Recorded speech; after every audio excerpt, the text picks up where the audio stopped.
Dean, your Midlife Matters maven, and we are tackling the issues and the topics that matter to us in midlife with this video series called Midlife Matters. Today I want to ask you a question. It was a question that was asked of me a lot when I was growing up, and I bet you've heard it a time or two in your life. And that question is, just who do you think you are, young lady? Well, that was the tone of voice my mother used when she would say that to me when I was a little child. Usually after I had done something wrong, something unacceptable in her eyes, something that didn't match with her vision of who she thought I should be at whatever age I was at. Now, even then, I knew that question was rhetorical. Now, I didn't know what the word rhetorical meant, but I understood that it didn't require an answer. And I also understood it was not a good thing to be whoever it was I thought I was, because ultimately there was some form of punishment after the question. Who do you think you are, young lady? Well, I heard that again, as I mentioned, over and over at various points in my life, and usually it had that same sort of, ew, who do you think you are?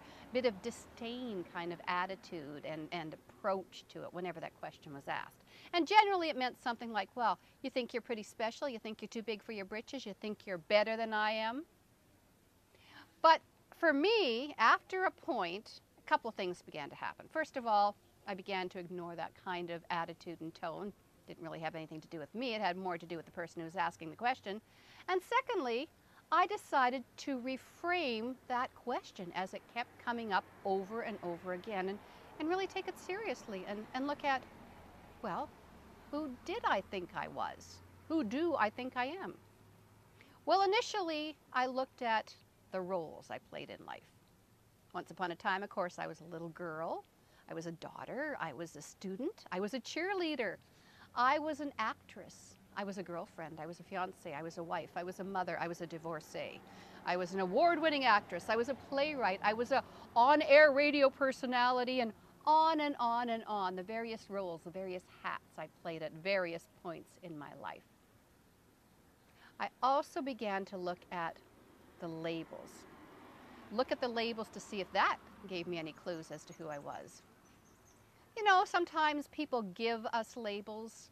The fat girl, the skinny girl, the ugly girl, the pretty girl, the popular girl, the unpopular girl, the divorcee, the low-income single mother, the overweight employee, the bitchy boss. You get my drift. Now, those labels can hurt and they can sting. But I betcha they are not as bad as the labels that we give ourselves. I am unworthy. I am unloved. I am unacceptable. I'm not good enough.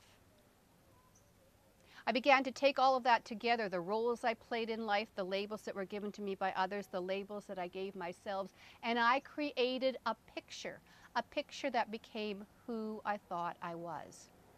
You want to know something? It sucked. That picture sucked big time. And it really had nothing to do with who I truly, truly am. But I believed it for a very long time. And it made me depressed. It made me miserable. It made me stressed out. And it helped me gain 44 pounds that I sure as hell didn't need to gain. It wasn't until these last few years when I went to the place where I really didn't care anymore in terms of what people thought, what people said, and I realized that there was more to me than just those labels and roles, that I began to understand. That I began to understand the power of those beliefs, the power of those thoughts, and how they kept me stuck, and how they kept me behaving and acting and looking and living in a certain way. That was because that was who I thought I was. And as I came to understand that that really had nothing to do with who I truly am, a lot of things began to change for me. A lot of things began to shed, including those 44 extra pounds I didn't need to be packing around. I began to understand that I am not this. I'm not my body. I'm not my roles. I'm not my labels. And I'm not this world. I'm not this outer shell walking around day to day, functioning, doing day-to-day things. You know who I am? Do you know who you are? We are both divine creators. Period. That's who we are. That's what we came to this planet Earth to be. And when we came here, when we were born, we had with us a blueprint, a map that we can now unfold as we reach this place in midlife, to look through the blueprint, to follow the map, to really start understanding and being and living exactly who we are. Because as you know, too many times we women, we live for everybody else. We put everybody else first. And so if you're asked, who do you think you are? Well, you can say, I'm a mom, I'm a wife, I'm an employee, I'm this, I'm that, I'm a caregiver. And I care for everybody else first, but I care for myself, if at all, last. That's crap, ladies. We know it. That is crap. And if you want a midlife that does not suck, you need to start caring for yourself first and foremost. You cannot care properly for others if you are not taking care of yourself. The way to do that is to know who you truly are. Because you are a divine creator, you create your outer world. What you believe about yourself, what you think about yourself, becomes manifested out here. It creates your world view. Yeah, I know, that sounds a little woo-woo, out there, spiritual, I get it. I used to think that too, but you know what? Get some books, start reading. Not only the self-help books, not only the spiritual gurus, start reading what the scientists have to say. Pick up a book by Greg Braden, Bruce Lipton, Robert Holden. Check it out. Science and spirituality, they're getting married. They're coming closer and closer and closer to understanding that everything is energy. Everything comes from no thing. And that we are energy and that we are creators. And if we want to change something in our world, what do? All we have to do is change our creation that comes from here to out there. We can do it.